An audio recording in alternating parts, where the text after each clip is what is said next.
gente! Como é que vocês estão? Eu sou a Júlia do canal Queria Ser Jane e hoje eu vim trazer uma resenha assim pra vocês que, sinceramente, ainda tô sem palavras, que é o Corcunda de Notre Dame. Meu exemplar não aparece o título porque eu encapei ele com papel contact porque eu não gostava da capa. Só que falando bem rápido sobre o meu exemplar, eu amo ele porque ele é um daqueles livros velhinhos, vividos. Olha só, gente, que coisa mais linda. E realmente vividos, ele é bem mais vivido do que eu, sabe? Ele foi impresso em Barcelona, na Espanha, em 1987. Então, tipo, eu gosto de imaginar quantas pessoas já leram ele, já pegaram nele, e agora ele tá aqui na minha mão, na minha casa, e sei lá, né? Quantas pessoas ainda vão usar esse livro, né? Espero que continue na minha família, tipo, pra sempre, por gerações, mas a gente não sabe o que acontece. Então, é muito legal você pegar um livro como história, sabe? Uma história que é mais longa do que, sei lá, sua própria vida, que é o meu caso aqui. Enfim, vamos logo pra resenha. O Corcunda de Notre Dame, de Victor Hugo, eu já imaginava que ele não ia ser assim como na animação da Disney. Só que eu ainda fui meio tonta, né, burra de, tipo, ai, na inocência de acreditar que talvez fosse ter assim um finalzinho feliz pra deixar o coração bem quentinho e tal. Só que não foi isso, gente. Não foi, né?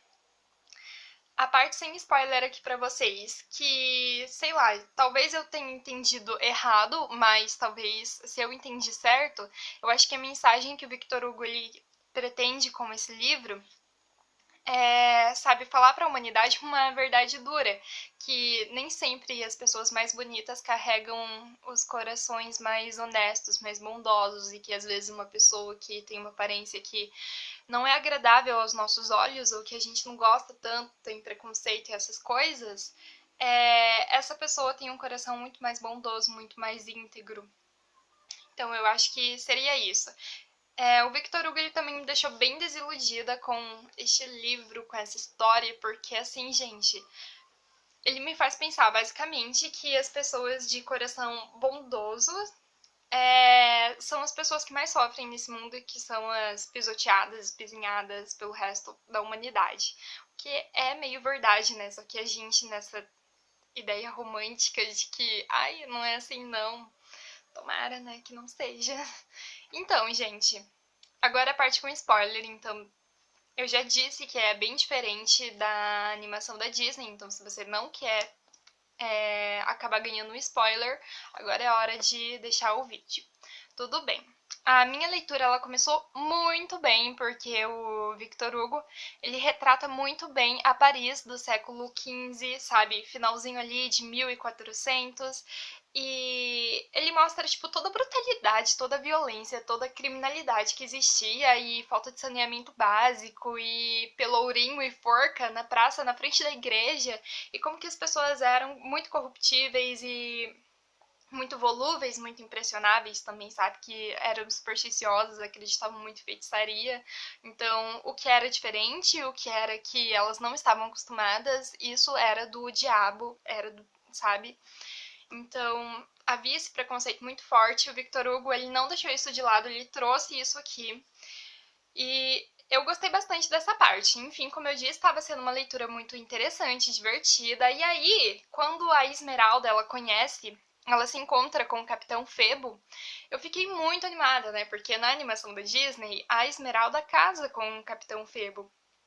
E assim, eu achei de verdade, pelo que tava correndo a história, eu achei de verdade que eles iam casar no final, entende? Só que aí o autor ele não faz muito rodeio pra te mostrar que o Febo, na verdade, ele só tava querendo dormir com a Esmeralda, tipo, passar uma noite com ela e daí depois vida que segue.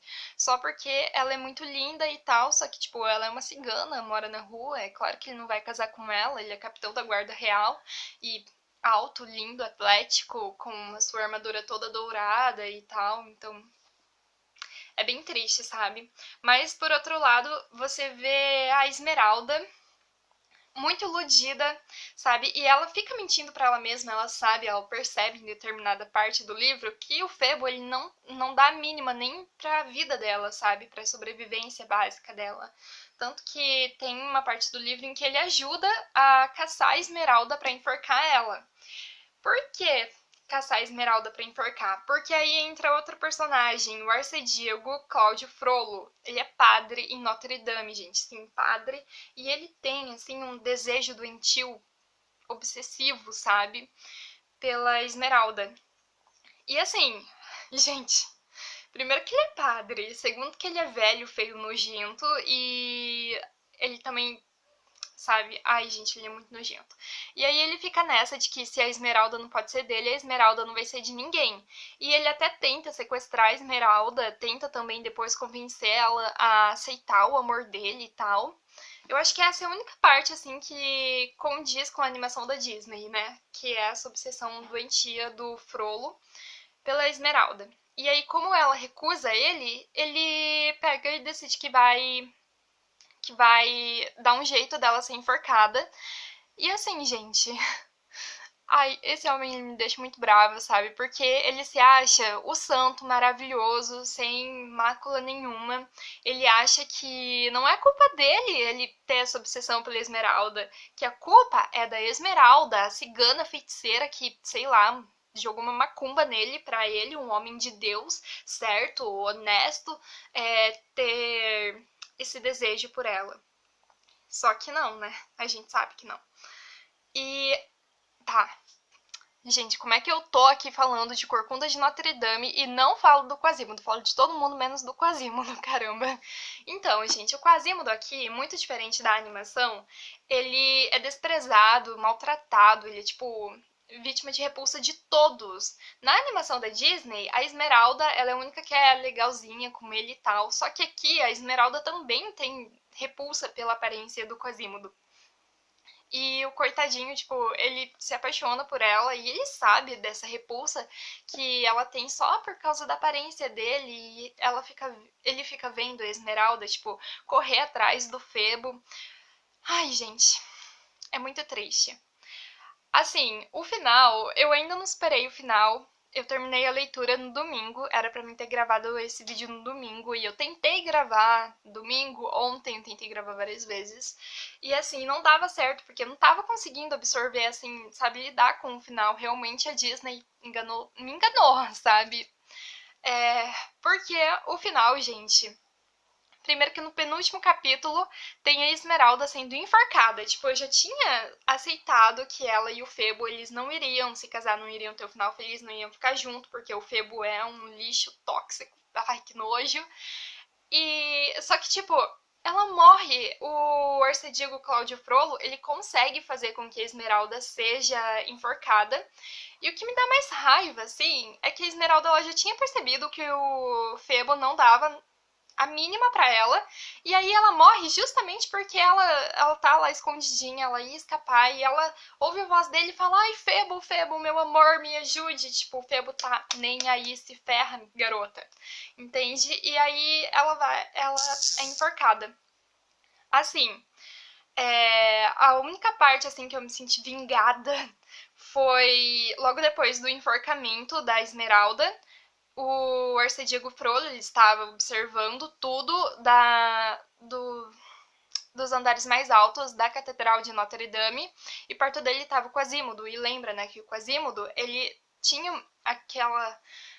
aquele amor casto, inocente, devotado pela Esmeralda, e ao mesmo tempo ele tinha aquela lealdade absurda pelo Frollo. Então, muitas vezes ele deixava de defender a Esmeralda para não trair o Frollo, entende? Só que aí, quando ele vê a Esmeralda sendo morta, sendo enforcada lá na praça, em frente à catedral, ele olha para o arcediego e o arcediego tá dando uma risada satânica de satisfação ao ver a cigana ser morta, porque se ela não pode ser dele, não vai ser de ninguém, entendeu? E aí foi a parte que eu me senti vingada, porque o Quasimodo empurra o arcediego do topo da catedral e ele se espatifa no chão, e, enfim. Vocês devem imaginar como que ficou o corpinho dele, né? Todo espatifado. E assim, o que eu achei muito, muito... Ai! Ah, caramba! Eu não tenho nem palavra pra dizer. Que é o casamento do Febo. Ele casa com uma moça X lá e, tipo, ele nem se importa com a Esmeralda. Nem se importa.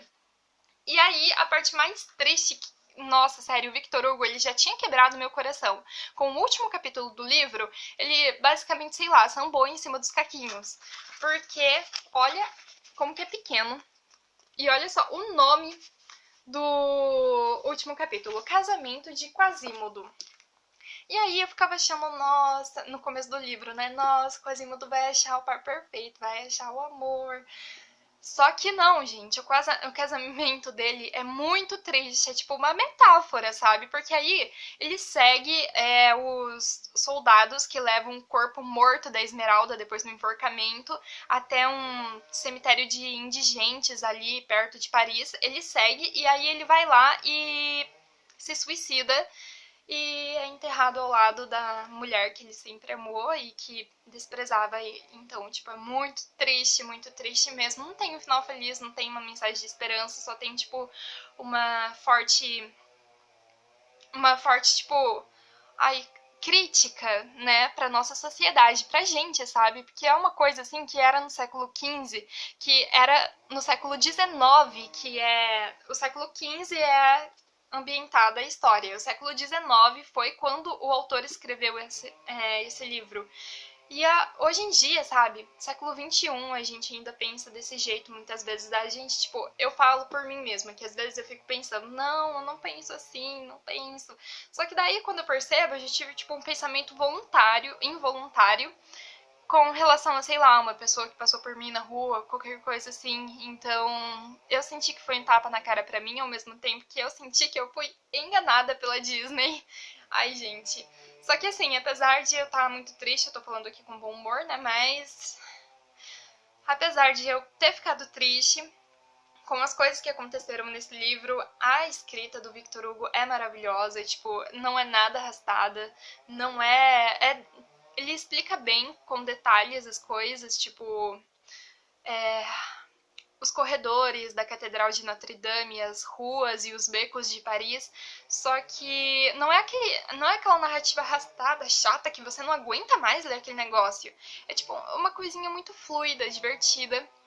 Divertida no começo, né? Até que chega nessa parte. Ai, gente, é isso. Então, essa é a resenha.